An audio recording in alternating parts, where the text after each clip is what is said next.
ومن يخرج من بيته مهاجرا إلى الله ورسوله ثم يدركه الموت. بسم الله بسم الله الله أكبر بسم الله بسم الله الله أكبر. Beredar momen Brigade Al-Quds terekam sempat melantunkan ayat suci sebelum menyerang tentara Israel. Dalam video yang beredar itu, tampak seorang pejuang Al-Quds melantunkan ayat Al-Quran sembari duduk di dekat senjata laras panjangnya.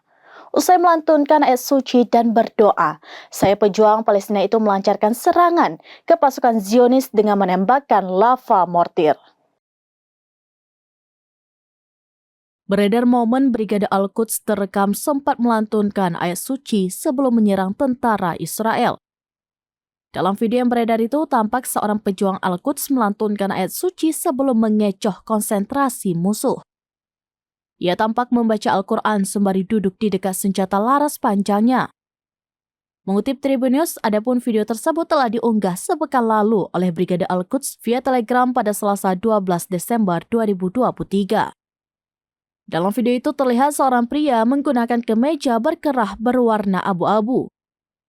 Sembari duduk, ia melantunkan ayat suci Al-Quran, sementara di sampingnya terletak senjata laras panjang dan alat komunikasi untuk melakukan koordinasi.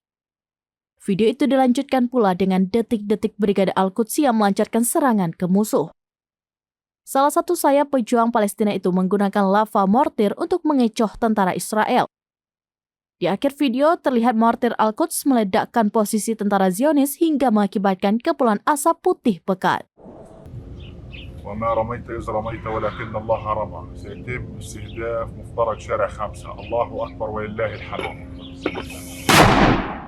Demikian informasi terkini Syederalun. Saksikan terus beragam informasi lainnya. Jangan lupa like dan share seluruh akun serambinews.com. Download Tribun X sekarang. Menghadirkan lokal menjadi Indonesia.